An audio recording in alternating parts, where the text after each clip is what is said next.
प्राचीन काल में राजाओं को एक ही चीज दिखती थी, कैसे भी हमारा जो राज शासन है वो बना रहे, उस पर कोई आक्रमण ना करे,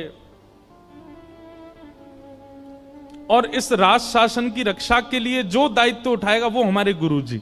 सब लोग इधर देखो, बहुत सावधानी से सुनो। मतलब गुरु भी स्वार्थ से ही बनाते थे। तो पृथ्वीराज राजा ने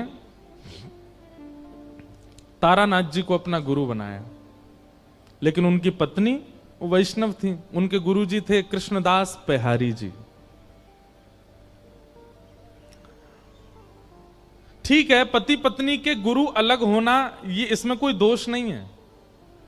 अगर पत्नी हरिदासी है और पतिदेव रामानंदी हैं, या पतिदेव गौड़िया वैष्णव हैं और पत्नी जो है वो हरिवंशी है, कोई दिक्कत नहीं है। दोनों वैष्णव हैं तो अच्छा है। लेकिन दिक्कत हो जाती है जब एक वैष्णव है और दूसरा जो है वो वैष्णव नहीं है, दूसरा या तो नास्तिक है या किसी और पथ का है, तो बहुत दिक्कत होता है निर्वहन करना।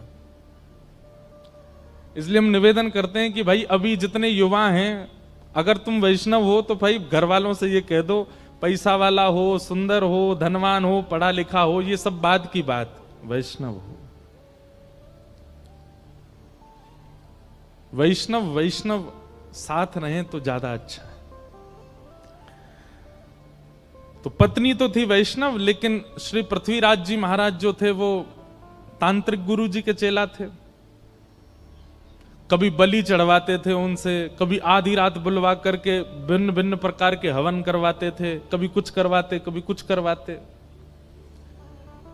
और पृथ्वीराज का तांत्रिक विद्या से राज शासन बचा भी हुआ था। उसको और विश्वास हो गया अपने गुरुजी में। अपने गुरुजी से रोज कहते थे, गुरुजी आप मेरे घर कभी प्रसाद पाने आओ। तो तारानाथ कहते, तुम्हारी पत्नी जो है ना वो वैष्णव है, और वैष्णवों का हाथ का खाने से हमारी जो विद्या है वो नष्ट हो जाती है, इसलिए तुम्हारे घर का भोजन मैं नहीं करूंगा। पहले अपनी पत्नी से कहो मुझसे दीक्षा लेवे, मेरी चेली बने, तब मैं आऊंगा घर पे। अब तो घर में पहले कोई विवाद नहीं था, लेकिन अब विवाद होने लगा। क्यों? पृथ्वीराज जी आते और अपनी पत्नी से रोज लड़ते, तुम्हारी वजह से गुरु जी घर नहीं आ रहे हैं, तुम वैष्णव हो, तुम ठाकुर जी की सेवा करती हो, तुम्हारे गुरु जी कृष्णदास पेहारी जी इसलिए गुरु जी नहीं आते, तुम्हारी वजह से हमारा घर जो है गुरु जी के चरणों से नहीं अंकित हो पाया। अब पत्नी कहे मुझे आपके गुरु जी से कोई दिक्कत नहीं, आप किन्हीं को भी भजो, लेकिन अब मैं एक बार दीक्षा ग्रहण कर चुकी, मैं वैष्णव परंपरा में आ चुकी, मैं कैसे त्याग दूं?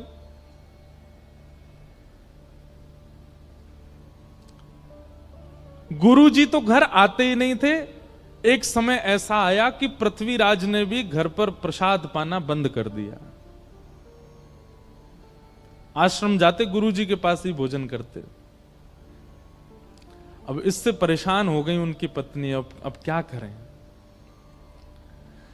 तब एक दिन कृष्णदास पेहारी जी के दर्शन करने के लिए पत्नी गई और उन्होंने जाके चरणों में निवेदन किया, गुरु जी मुझे कोई दिक्कत नहीं कि मेरे पति के गुरुदेव अलग, पर उनकी वजह से घर में ये सब होता है, वो मुझे जबरदस्ती कहते हैं इनसे दीक्षा लो, आप कुछ कृपा करो।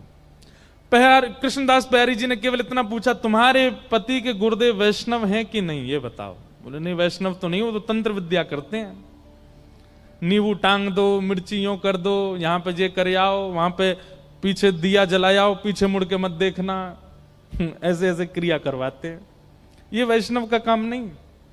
और एक बात और बोले आपको, बुरा तो नहीं मानेंगे, आजकल हम सब लोगों का रुझान भी ऐसी जगह बहुत ज्यादा हो गया। कई लोग आते महाराज जी हम बहुत दुखी हैं, हमारे जीवन में बहुत कष्ट है, तो हम उनसे अगर सीधे कहते नाम जप किया करो, ये महाराज जी कुछ नहीं जानते, यूं कह रहे नाम जप करो, लेकिन उनको एक बात कह दो, सुनो आगामी सोमवार से रात के 12 बजे स्नान करना। अच्छा, फिर कोरे वस्त्र पहनना जो पहले नहीं पहने हों, ठीक है, और बाल गीले ही रहने देना, सुखाना मत, कोई है नहीं ऐसे ही है, बाल गीले रह, अच्छा अच्छा ठीक है गीले रहेंगे, शैम्पू लगाएं कि नहीं, लगा लेना। और फिर एक शुद्ध आसन लेना, उस पर बैठ जाना। अच्छा सीधे बोल दिया आसन पे बैठ के नाम जप, तो भी नहीं, आगे 2 पात्र रखना, एक पात्र में पूड़ी रखना, दूसरी पात्र में रोटी रखना, एक पात्र में अचार रखना, दूसरे पात्र, ऐसे 2-4 आइटम बता दो। और फिर बैठ करके हरे कृष्ण कृष्ण कृष्ण हरे हरे, हरे राम राम राम, इसकी 108 माला करना। सांचे गुरु जी हैं, बिल्कुल बिल्कुल सही बता। गीले बाल, नए वस्त्र, रात के 12 बजे, बस इसलिए नाम जप हो जाएगा। महाराज जी पूड़ियों का क्या करना है, सुबह उठ करके गैया को खवा देना, तुम्हारे सारे संकट मिट जाएंगे। बस महाराज दीक्षा कब दे रहे हैं गुरु जी आप तो ज्यादा जानकार हैं। मतलब हमको सीधे सीधे कह दिया जाए कि नाम जप से कल्याण होगा, तो हम लोगों में विश्वास नहीं उठता। और वही बात यदि 4 जगह घुमा करके कुछ ऊट पटांग बातें बोल के कह दी जाए तो हम मान लेते हैं।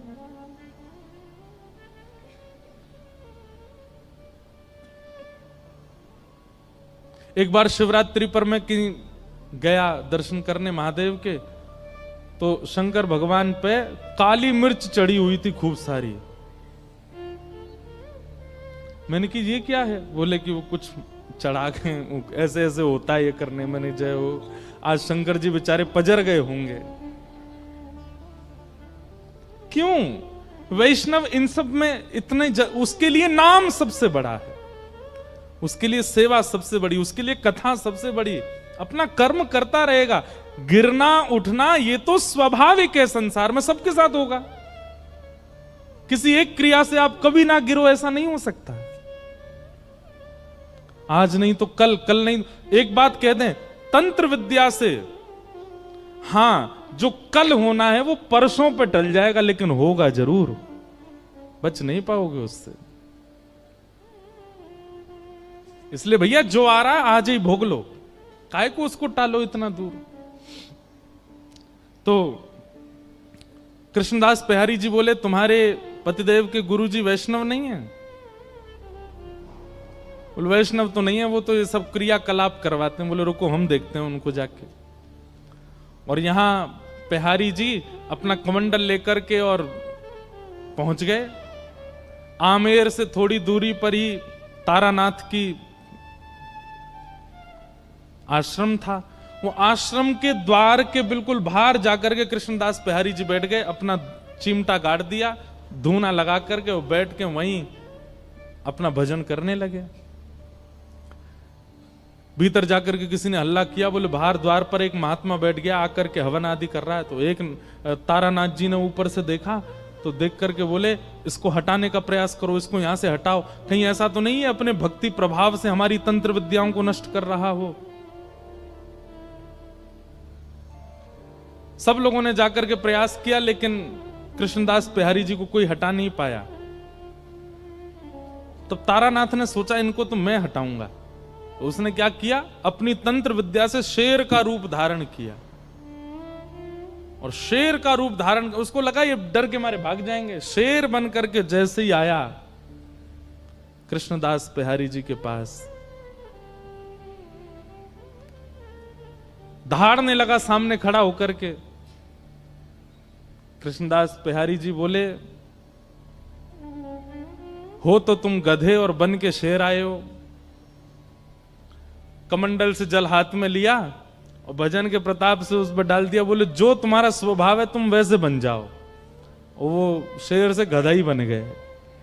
और गधा बन करके महाराज भागे भागे भागे दूर जाकर के कहीं गधा के झुंडन में खड़े हो गए।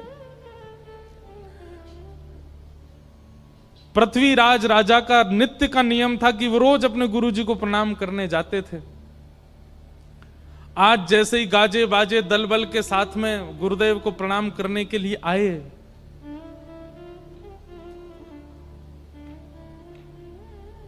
तभी पृथ्वीराज राजा ने देखा कि गुरुदेव के आश्रम के द्वार पर कोई महात्मा बैठा है और मंदिर के जितने और संत थे वे सबरे हाथ जोड़ करके रो रहे हैं सामने बैठ के। पृथ्वीराज अपने घोड़े से उतरे, बोले कि क्या हुआ? और ये महात्मा कौन है? गुरु जी कहां है? बोले हमारे गुरु जी शेर बन के आए थे इनको डराने के लिए, पर इन्होंने कुछ कर दिया, गुरु जी मिल नहीं रहे, पता नहीं कहां चले गए। पृथ्वीराज रोने लगा, गुरु के प्रति बड़ी निष्ठा थी उनकी। बोले भगवान मेरे गुरुदेव कहां है? बंधु एक बात और कहें, गुरु की परख भी कथा से होती है। हम दीक्षा नहीं देते अभी, और बहुत सारे बच्चे चाहते हैं कि दें। हम कहते पहले कथा सुनो, और कथा सुनते सुनते सुनते सुनते एक दिन ऐसा होगा, या तो स्वप्न में, या तो अनुभव में, या तो दृष्टि में। अभी क्या होता है कि कथा से आपके ऊपर प्रभाव ऐसा पड़ता है, आपको लगता है यही गुरु जी बढ़िया है, इन्हीं कोई गुरु बनाओ जो कथा सुना रहे हैं। नहीं, ये गुरु शिष्य का संबंध प्रभाव देख करके नहीं करना है। गुरु जी अपने आप आपके चित्त में प्रकट होंगे, अपने आप आपको ऐसा कुछ होगा, जिनकी दृष्टि, जिनका स्वभाव, जिनकी चाल चलन, जिनका रूप, जिनकी वाणी आपको स्थिर कर दे, और कोई भावना चित्त में प्रकट ना हो, समझ जाओ वही आपके गुरु हैं। उन्हीं के प्रति गुरु भाव रखो, गुरु निष्ठता रखो।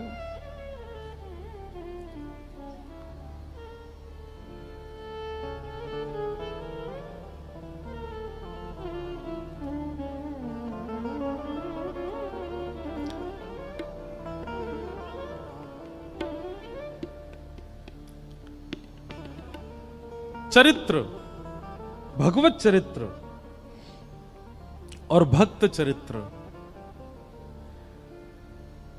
ये भी सामर्थ्य प्रदान करते हैं, दृष्टि प्रदान करते हैं, अनुभव प्रदान करते हैं, कौन गुरु कौन नहीं।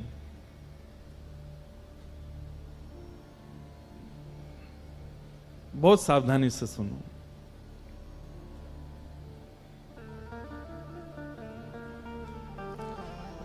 तो पृथ्वीराज व्याकुल हो गए, और व्याकुल होकर के श्री कृष्णदास बिहारी जी से पूछने लगे कि महाराज मेरे गुरु जी कहां हैं, ये बताओ।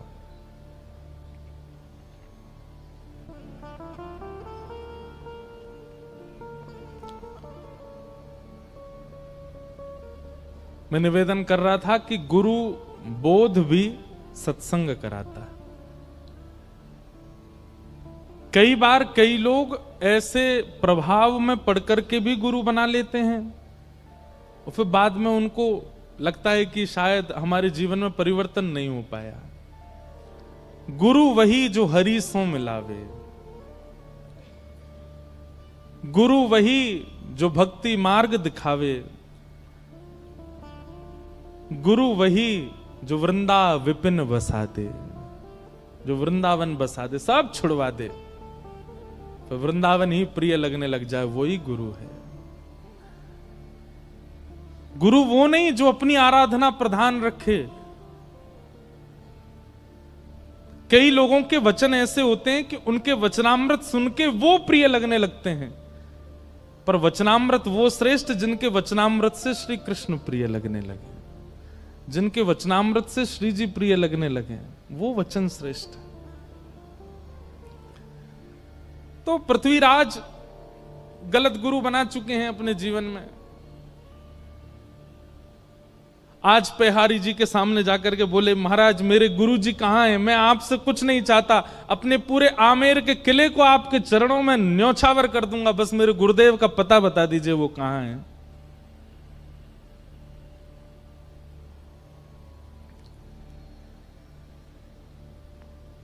पेहरदास जी बोले तुम्हारे गुरुजी अब गधा बन गए हैं। पृथ्वीराज सुनकर के पहले तो गुस्सा हो गया, बोले ये क्या बोल रहे हैं आप? बोले हम सत्य बोल रहे हैं, ढूंढ लो, नहीं तो तुम तो राजा हो, पूरी सेना लगा के ढूंढ लो, तुम्हारे गुरुजी मिल जाएं तो। पृथ्वीराज ने यही किया, पूरी सेना लगा दी, 3 दिन निकल गए लेकिन गुरुजी नहीं मिले। अंत में आके बोले बताइए ना कहां? बोले हम तुम्हें बता रहे हैं तुम्हारे गुरुजी गधा बन गए। तो बोले गधा बन के भी तो कहीं गए होंगे। बोले गधाओं के झुंड में जाके ढूंढो, मिल जाएंगे। बोले पता कैसे लगेगा? हाँ ये हमारे गुरुजी हैं। तो तुम्हारे गुरुजी क्या करते थे? कानन में कुंडल पहनते थे, पैरों में कड़ूला, हाथ में कड़ूला पहनते थे। बोले हाँ, जो 4 कड़ूला वाले कान में कुंडल वाला गधा हो वही तुम्हारे गुरुजी हैं, जाओ ले आओ। पृथ्वीराज गया, गधों की खोज करने लगा। तभी एक दूर गधा बैठा था, नेत्रों से आंसू गिर रहे थे, उसके कानों में कुंडल थे, हाथों में कड़ूला।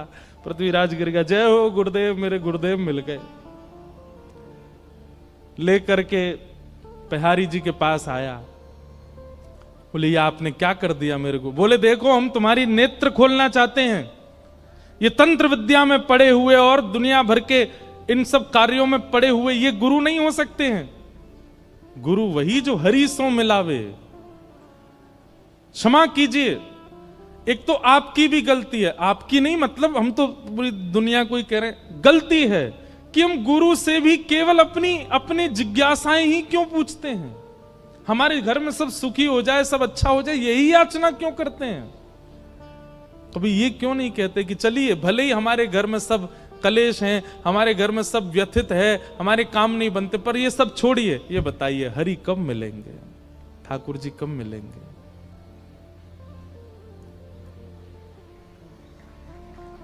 ये पूछिए।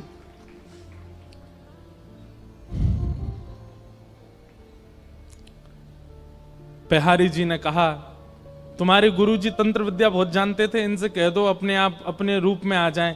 तो गधे को पकड़ के अब पृथ्वीराज कह रहे गुरुजी आप आ जाइए अपने रूप में, दिखा दीजिए इनको। गुरुजी सिर हिलाने लगे, बोले मैं नहीं आ पा रहा हूं। तो बिहारी जी के चरणों में कहा कि मेरे गुरुदेव को पुनः आप मानव बना दीजिए। मैं वचन देता हूं मैं आपका शिष्य हो जाऊंगा, मैं वैष्णव हो जाऊंगा, पूर्ण वैष्णव हो जाऊंगा। तब बिहारी जी ने कमंडल से जल लेकर के छिड़का और तारानाथ अपने पूर्व रूप में व्यवस्थित हो गए। पृथ्वीराज जी तो क्या दीक्षा लेंगे, तारानाथ ने पहले दीक्षा ली कृष्णदास बिहारी जी से, और अपने जीवन के सारे जो उनके तंत्र आदि थे सब छोड़ दिए और जीवन भर फिर वैष्णव भाव से हरे कृष्ण कृष्ण नाम महामंत्र में ही रहे। और यह देख करके पृथ्वीराज राजा ने भी उनसे दीक्षा ली। अब घर में मानो जैसे ठाकुर जी किलोल करने लगे, क्योंकि पत्नी भी वैष्णव है और पृथ्वीराज भी वैष्णव है और श्री कृष्णदास बिहारी जी उनके गुरु हैं। पृथ्वीराज नृप कुल वधू भक्त भूप रत्नावती। ऐसे पृथ्वीराज जी की कुल वधू हुई कौन? भक्तमती, भक्त भूप रत्नावती, भक्तों की राजा श्री रत्नावती जी।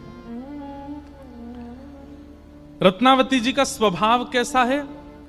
कथा कीर्तन प्रीत भीर भगतन की भावे। 2 प्रकार की भक्ति पद्धति होती हैं, एक तो होती है साधक पद्धति और एक होती है भक्त पद्धति। साधक पद्धति में आप जितना हो सके आपको एकांत में रहना पड़ेगा, ना लोगों से मिलिए, ना किसी के प्रसंग में जाइए, ना किसी को अपने पास बुलाइए, जितना हो सके एकांत में रहकर के भक्ति मार्ग को चुनिए। ये साधक पद्धति है, एकांत वासा।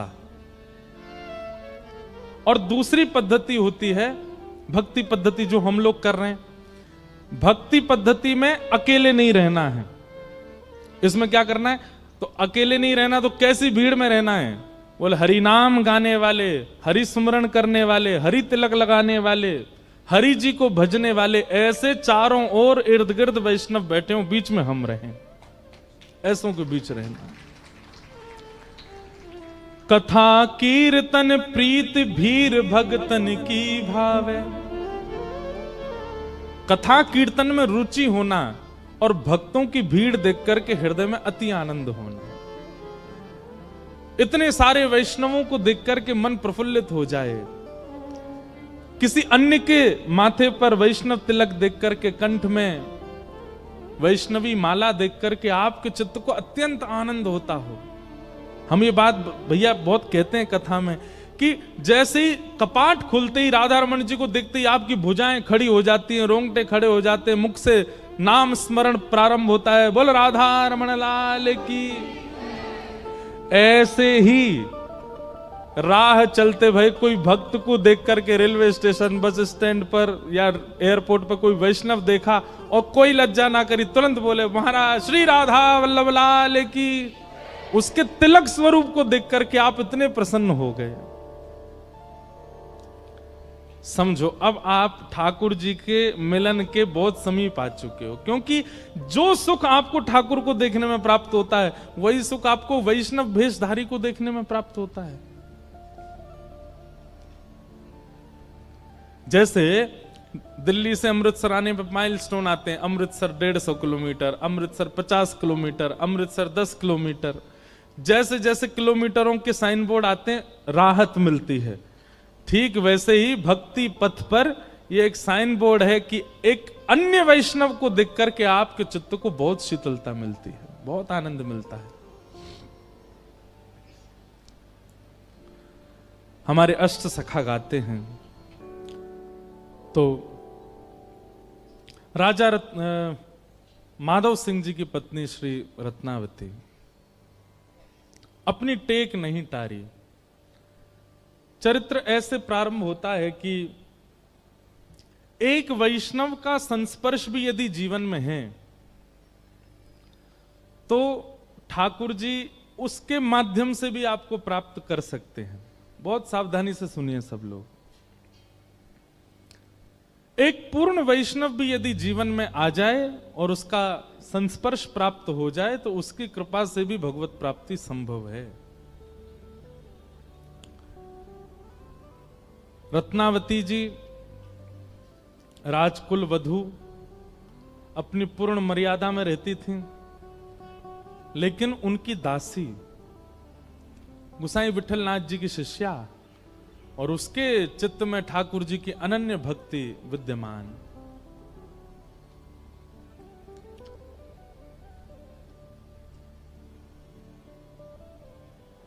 सेवा में रहती वो दासी कभी कभी बैठती, सेवा से निवृत्त होकर के किसी खंबे से टेक लगा करके हे माधव, हे मधुसूदन, हे मुरारी, हे कृष्ण, हे वृंदावनेश ऐसे नाम उच्चारण करती। और केवल नाम उच्चारण नहीं करती, ज्यों ज्यों नाम उच्चारण करती त्यों त्यों उसके चित्त में छवि बन जाती और वह छवि उसके रोम रोम को पुलकित करते हुए नेत्रों से नीर बन करके बहने लग जाती।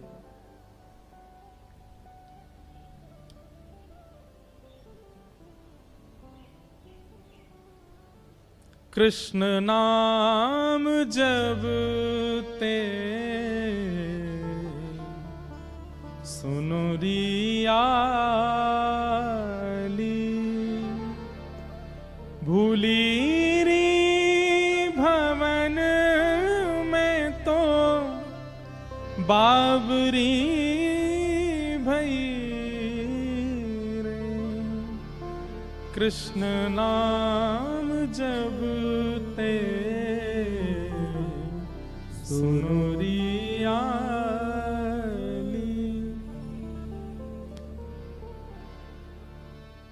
ठाकुर जी का नाम, ठाकुर जी की कथा, ठाकुर जी का रूप यदि चित्त वृत्ति को एक बार पकड़ लेगा तो स्थिति ऐसी हो जाएगी कि कोई बस कहीं चर्चा मात्र कर दे और उस चर्चा से आपका हृदय पिघलने लग जाए, नेत्रों से अश्रुपात होने लग जाए, रोम रोम पुलकित होने लग जाए। उस दासी की ऐसी स्थिति, और रत्नावती जी उसकी इस स्थिति को देखती थी। कृष्ण, माधव, मुरारी, मधुसूदन नाम आदि उच्चारण करती और बस बैठी बैठी रुदन करती रहती। रत्नावती जी का हृदय इतना कोमल, इतना सीधा, अभी जानती नहीं है कि जिनका नाम बोलती है वो हैं कौन, लेकिन उस दासी की स्थिति देख करके रत्नावती जी के भी नेत्र सजल हो जाते हैं। वो जाकर के उसको थोड़ा संभालने का प्रयास करती हैं, लेकिन जैसे उस दासी का स्पर्श करती हैं, उसके संस्पर्श में आते ही उनके चित्त में भी पता नहीं क्या भावना उत्पन्न होती है, नेत्रों से आंसू गिरने लगते हैं। वो स्वयं से पूछने लगती हैं, मैं क्यों रो रही हूं, मुझे क्यों विरह हो रहा है, मुझे क्यों व्याकुलता हो रही है, समझ नहीं पाती। बंधुओं, आपका भजन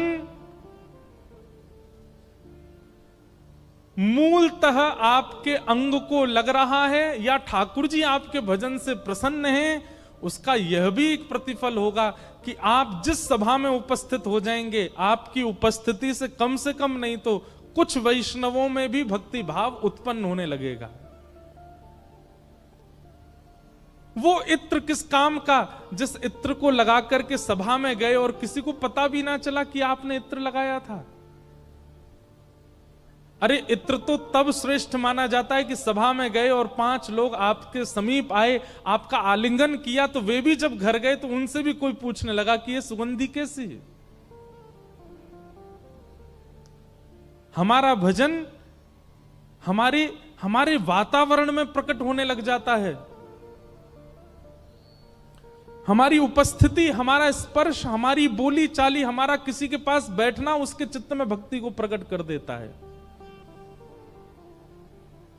आप कहेंगे कि महाराज जी उपस्थिति से ऐसा हो, ये तो संभव नहीं। अरे हम उपस्थिति की बात नहीं कर रहे हैं।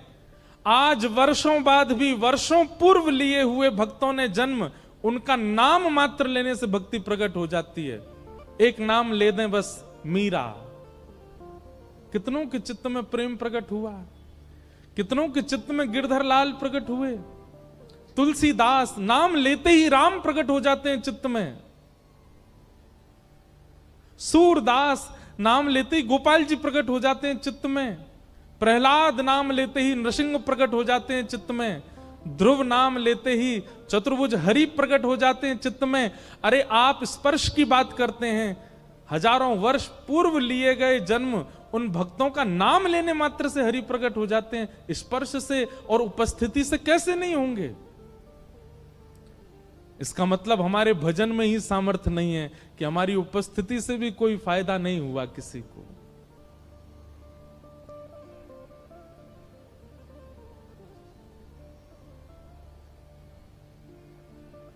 हमारे वृंदावन के, हमारे बरसाने के, नंदगांव, गोवर्धन के ऐसे कई भजनानंदी महात्मा हैं, यदि वे अभी उपस्थित हो जाएं पंडाल में, उनकी उपस्थिति मात्र से पूरे पंडाल के वैष्णव भक्तों में एक अद्भुत प्रेम का संचार हो जाएगा, उपस्थिति से।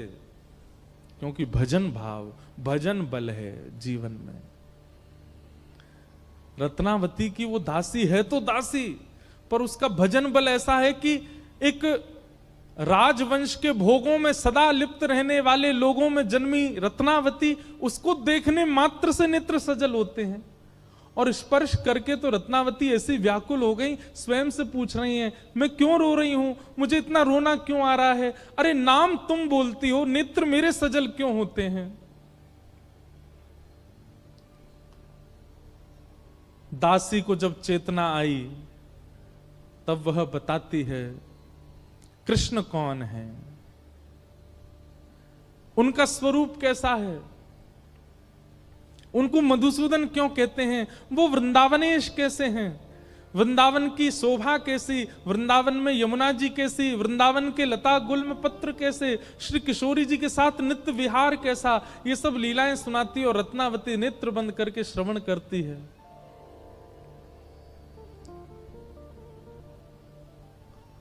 सत्संग सत्संग होता है, उसमें कोई बड़ा कोई छोटा नहीं होता है।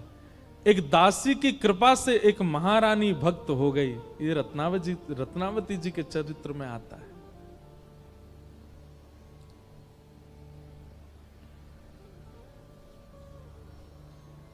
रत्नावती कहती हैं, अब ये सब प्रसंग सुनने मात्र से मेरे चित्त को शांति नहीं मिलती है। एकांत में बैठा करके और पूछती, और बताओ ना, और उनके बारे में कहो ना, और कैसे संभव हो। अब स्थिति ये हो गई है कि चरित्र सुनते सुनते सुनते अब चरित्र से चित्त में शांति नहीं बैठती है, अब तो दर्शन की अभिलाषा है।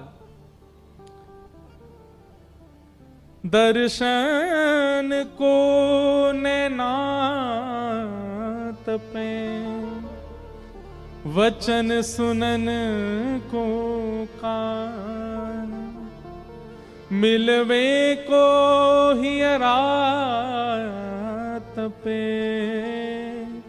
हिय के जीवन प्राण गोवर्धन वासी सांवरे तुम बिन रयो न जाए। गिरिराज लढ़े ते लाढ़ले तुम बिन रयो न जाए।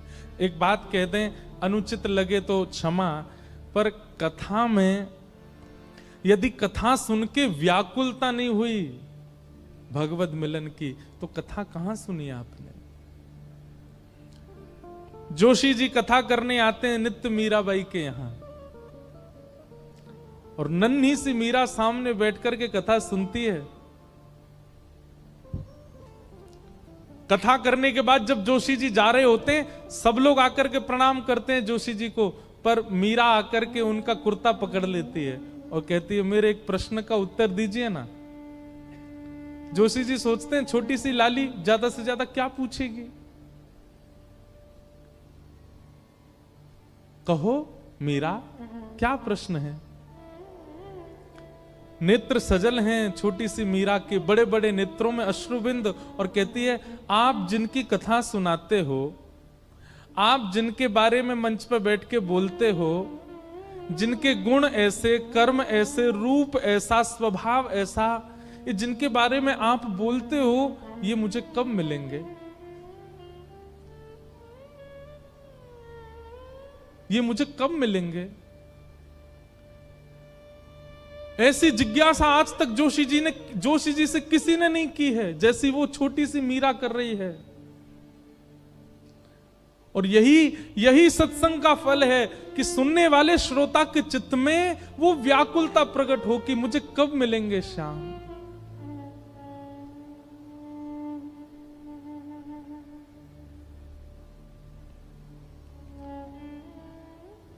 जोशी जी से कहती है मीराबाई, आप इतना सुंदर उनका चरित्र सुनाते हैं, इतनी सुंदर सुंदर उनकी बातें बताते हैं, आप मिले हो उनसे?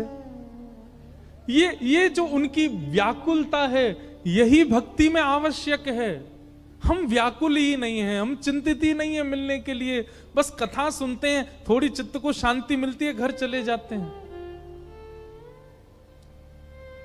पर रत्नावती इतने में शांत होने वाली नहीं है। अब रोज दासी से कहती है मुझे अब इससे मेरे चित्त को शांति नहीं, मुझे मिलना है, मुझे देखना है उनको, मुझे दर्शन करना है उनका।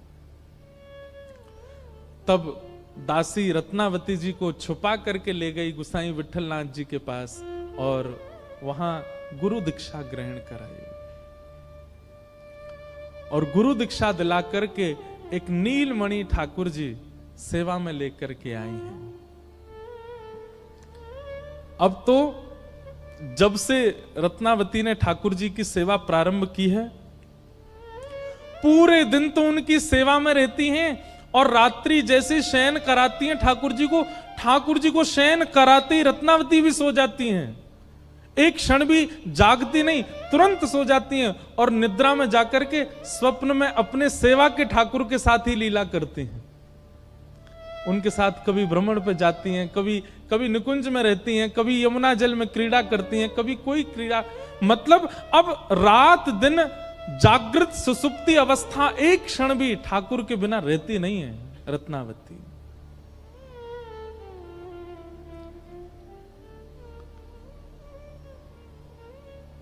दिन रात ठाकुर जी की सेवा में रहती हैं। बंधुओं,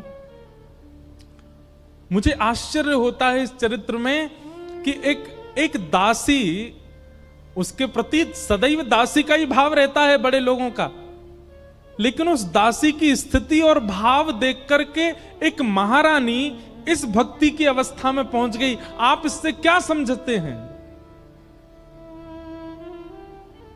रत्नावती भक्त नहीं बनना चाहती है, रत्नावती भक्ति मार्ग में नहीं आना चाहती है। इतने सामान्य से प्रयास से एक महारानी भक्त बन जाती है, इसका यही रूप है। वो नहीं भक्त बनना चाहती है, ठाकुर जी उसको भक्त बनाना चाहते हैं। ठाकुर जी चाहते हैं कि ये मेरी सेविका हो, ये मेरी दासी हो। श्रीमद् भागवत के 10वें स्कंद में भक्तों के लक्षण बताए गए और उनमें परम भागवत के लक्षणों में यही बात कही गई है कि उनको हरि प्रिय हैं, ये भक्त नहीं हैं। परम भागवत कौन है? बोले हरि को जो प्रिय हैं वो परम भागवत है। एक बात हम कह दें, हमको कोई इस बात को कहने में संकोच नहीं है, हम सबको हरि प्रिय हैं, पर हम में से कुछ ही होंगे जिनको हरि प्रेम करते हो, जो हरि के प्रिय हो। हमारी भक्ति की स्थिति इतनी है कि हमको हरि और अच्छे लगते हैं और अच्छे लगते हैं और प्यारे लगते हैं, पर हरि को हम कब प्यारे लगेंगे? रत्नावती को हरि प्रिय नहीं है, हरि को रत्नावती प्रिय है। आप बड़े बड़े महापुरुषों की कथा सुनकर के भी हरि प्रिय नहीं बन पाते, वो दासी के प्रवचन सुनकर के हरि प्रिय बन जाती हैं। ठाकुर जी की दृष्टि। नारायण कवि गाते हैं, श्याम दृगन की चोट बुरी रे, श्याम दृगन की चोट बुरी। हम हरि को देखें ये एक बात, पर हरि हमको देखें ये विशेष बात। ये कथा इसलिए सुनी जा रही है, तिलक इसलिए लगाया जाता है, कंठी इसलिए पहनी जाती है, वैष्णव पथ पर इसलिए चला जाता है कि कभी उनकी दृष्टि हम पर पड़ जाए। लेकिन उनकी दृष्टि पड़ गई तो स्थिति ऐसी हो जाएगी, श्याम दृगन की चोट बुरी रे, श्याम दृगन की चोट बुरी, श्याम दृगन की चोट बुरी रे, श्याम दृगन की चोट बुरी रे। मीराबाई अपने पूर्व जन्म में एक माधवी नाम की दासी, माधवी नाम की एक सखी है। ठाकुर जी एक दिन खेल रहे सब सखान के संग, और खेलते खेलते इतने में श्रीदामा भागन लगो। ठाकुर जी बोले, ए श्रीदामा कहां को जा रहे है? श्रीदामा बोलो, लाला ससुराल जा रहा हूं अपनी। ठाकुर जी बोले, नंदगाम सुनो, बरसानो सुनो, वृंदावन सुनो, गोकुल सुनो, जे ससुराल कौन सा गांव है भैया? श्रीदामा हंस के बोलो, लाला ससुराल गांव को नाम ना है। तो बोले, फिर कहा है ससुराल? बोले, जब ब्याह है जाए ना तो अपनो घर तो पीहर है और पत्नी को घर जो है क्या वो ससुराल है। ठाकुर जी बोले, जे पत्नी कौन होवे? बोले, लाला जैसे नंद बाबा की तेरी मैया यशोदा पत्नी है, ऐसे ही मेरा ब्याह है रो, मैं हूं पत्नी लेवे जा रहा हूं, तो पत्नी के घर को ससुराल कह में। ठाकुर जी गए श्रीदामा के पास, ओए श्रीदामा मेरो ससुराल कौन सा है? मेरो ससुराल को नाम बता। श्रीदाम बोलो, मुंह का पता तेरा ससुराल कौन सा? तेरी बहू जहां की होगी वही तेरा ससुराल। बोले, मेरी बहू कहां है? श्रीदामा बोलो, लाला मुंह तो मत पूछे, मैया तो जाके पूछ। ठाकुर जी तो आज पहुंच गए सुबेरे ते ही, और यशोदा मैया से जाकर के रोने लगे। मैया बोली, काय गुरो रा लाला? बोले, मैया तेने मोते इतनी बड़ी बात छिपाई। मैया बोली, कहा छुपा दियो मैंने? बोले, तेने मेरी ससुराल को नाम ना बतायो आज तक। मैं 3.5 बरस को बूढ़ा है गो, अभी तक मुंह मेरी ससुराल ना पतो, और वो श्रीदामा अपनी ससुराल गए बहू लेवे। यशोदा मैया बोली, लाला तेरी संगत सुधारनी पड़ेगी, सबरे सखा तो दिन ब दिन बिगाड़ते जा रहे हैं। लाला तूने एक बड़ो है जा, तेरी ससुराल है जाएगी। ठाकुर जी बोले, बड़े कैसे हूं मैं? बोले जब खुद दूध पीन लगेगो, खुद नहान लगेगो, खुद तैयार हो जाएगो, घर के सब काम अन्य करने लगेगो, तू बड़ा हो जाएगो, तेरो ब्याह करा दूंगी। महाराज वही दिना ठाकुर जी गए, अपने सबरे पुराने लत्ता कपड़ा लेकर के आए, धोने लगे उन्हें, अपने आप दूध पीने लगे, अपने आप भोजन करने लगे, अपने आप ही उठ पटांग श्रृंगार करने लगे। शाम को बोले मैया मैं बड़ा है गो, अब ब्याह करा दे मेरो। मैया बोली वाह, दिन में ही बड़ो है गो तू। मैया तो बोले मैया देख तू बात ने मत बदले, बार बार मोते कह तू ऐसो कर तो ब्याह कराऊंगी, बड़ो है जा तो ब्याह कराऊंगी। अब सब काम मैंने कर दिए, घर के सब काम काज करने लगो मैं, देख अपनो श्रृंगार खुद करके आऊं, देख कैसो लग रहा हूं मैं। मैया बोली ओठ वारी चीज आंखन में लगा के आयो, आंख वारी ओठन में लगा के आयो, यूं करो बड़ो है गो मैं।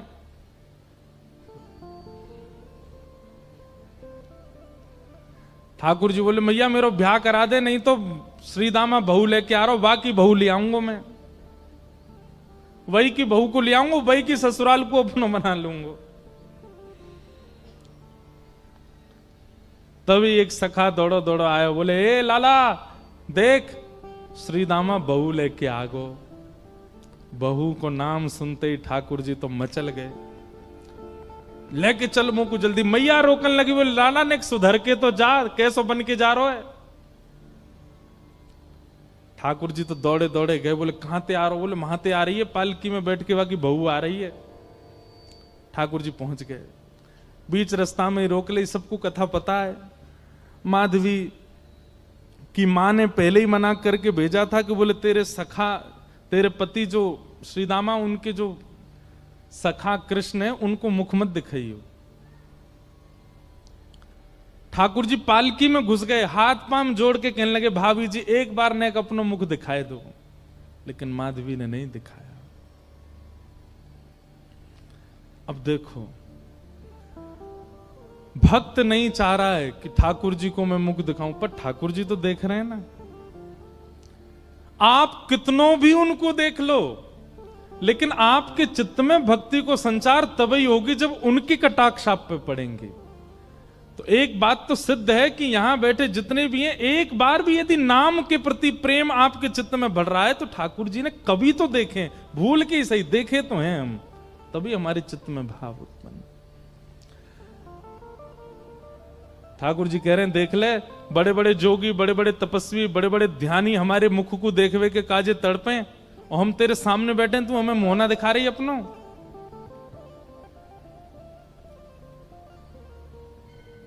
माधवी ने मुख नहीं दिखाया। ठाकुर जी बोले ठीक है, तड़पेगी मुंह को देखवे के काजे।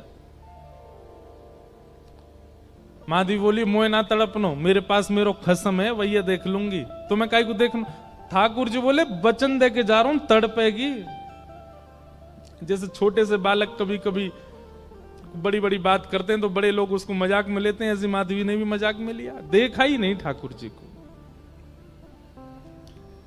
लेकिन ब्रज वृंदावन में तो और कोई काम ही नहीं। या दो हने बहनने मथनो पलेपो प्रेंखे खनार भरुदितो क्षणमार जनादो।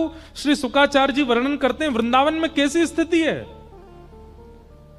गोपियां दोहन करती हैं तो घर घर घर जो दही की मथनी की आवाज आती है ना, उसी में ही कीर्तन करने लग जाती हैं। कृष्ण ऐसे, कृष्ण के नेत्र ऐसे, कृष्ण की नासिका ऐसी, कृष्ण के कान ऐसे, कृष्ण को मोर पिछ ऐसा, कृष्ण की पीतांबरी ऐसी, कृष्ण की भुजा ऐसी, कृष्ण के चरण ऐसे। कोई गोपी अपने घर में चौका लगा रही है और चौका में पोंछा की जो छर्र छर्र आवाज आवे, वही छर्र छर्र ध्वनि में ही कीर्तन करने लग जाए, कृष्ण ऐसे, कृष्ण ऐसे। हसितम मधुरम चलितम मधुरम वमितम मधुरम मधुराधिपते अखिलम मधुरम। इन सबकी बातें सुनकर के मीराबाई, माधवी को ऐसा लगता है कि इन सब से तो मैं श्रेष्ठ हूं, कम से कम अपने पति की हूं, इन सब की तरह तो नहीं। पूरे दिन उस कृष्ण की प्रशंसा करती रहती हैं। सब गोपियां माधवी से कहती हैं अभी तक तेरे सामने आयो ना आए और तेने अभी तक देखो ना आए।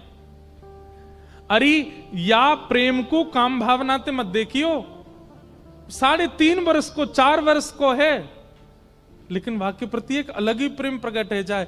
माधवी सबको ज्ञान देती है, बोले चाहे 3 वर्ष को 4 वर्ष को है तो अन्य पुरुष, क्यों उसकी बातें करती हो, क्यों उसकी ओर देखती हो?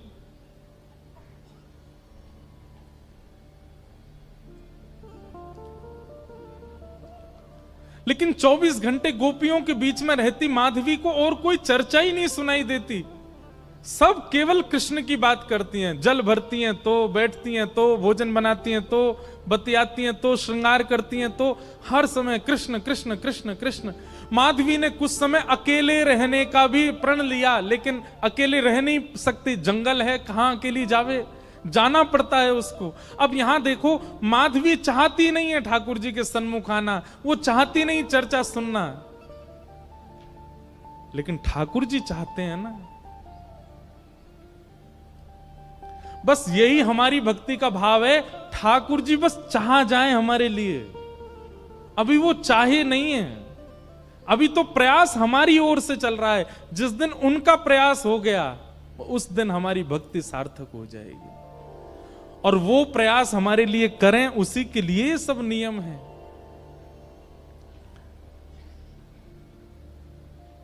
अब तो माधवी 24 घंटा ठाकुर जी का नाम सुनती है। एक दिन रात में सोई तो अब कानों में कृष्ण कृष्ण कृष्ण कृष्ण गूंज रहा है, तो कान बंद करती है। पता नहीं पूरे दिन इतना नाम सुनती हूं कि अब तो कानों में भी यही गूंजता है। कान बंद करके सोती है तो स्वप्न में कृष्ण ऐसे हैं। अब कृष्ण देखे नहीं है, लेकिन उसको श्याम वरण, पीली पीतांबरी, वंशी, मोर पिच्छ सब अनुभव होता है। उठ के बैठ जाती है, नेत्रों को मीटती है, क्या करूं मैं, नहीं चाहती है स्वप्न मुझे आवे। श्याम दृगन की चोट बुरी रे, श्याम दृगन की चोट। ठाकुर जी देख लेंगे तो ऐसे है जाओ।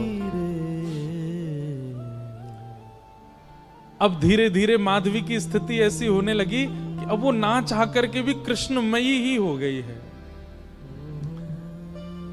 रात्रि में सोती, अचानक उठ बैठती है, ऐसा लगता है मानो जैसे उसका हाथ पकड़ लिया हो। रात्रि में सोती, अचानक से मोगरा की सुगंधी आने लगती है, गुलाब की सुगंधी आने लगती है, उठ के बैठ के डर जाती है, कौन आ गया। अब तो स्थिति ऐसी हो गई कि आधी रात और माधवी को ऐसा लगता है कि भोर हो गई, और तुरंत उठ करके जल्दी जल्दी वस्त्र धारण करती है, मटका उठाती है और दौड़ करके जाती है। अरे विलंब है गयो, इतनी देर है गई, मैं अभी तक उठी नहीं, जबकि है आधी रात।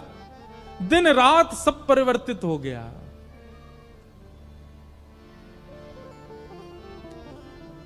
पहुंच गई यमुना तट, और यमुना तट जाकर के देखा एक भी गोपी नहीं है। तो माधवी को लगा कि मैं विलंब से आई हूं, सब शायद जल भर के चली गई हैं। जल भर के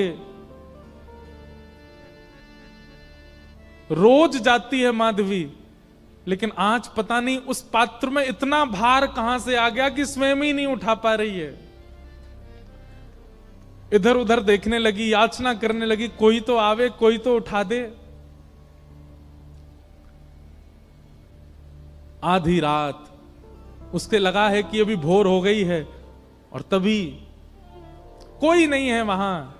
नंद नंदन श्याम सुंदर चलते हुए आ रहे हैं माधवी के पास। मैं एक बात कहता हूं बंधुओं, आप बच नहीं सकते ठाकुर। उनका नाम है कृष्ण, करशतीति कृष्ण। आप नेत्र बंद कर लोगे तो वो ऐसी ऐसी बात बोल जाएंगे कान में कि कान से उनके हो जाओगे। कान बंद कर लोगे, नेत्र बंद कर लोगे तो ऐसी सुगंधी आ जाएगी कि सुगंधी से उनके हो जाओगे।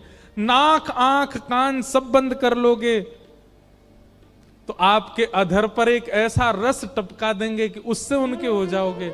मुख भी बंद कर लोगे तो केवल एक उंगली से आपका स्पर्श करके चले जाएंगे, स्पर्श से उनके हो जाओगे। कहां तक बचोगे।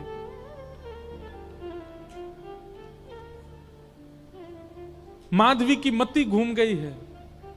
आधी रात ही आ गई और तभी ठाकुर जी वहां पहुंच गए।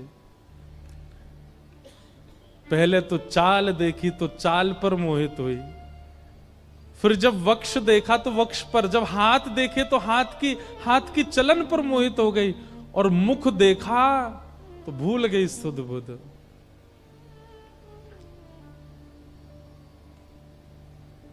ठाकुर जी आए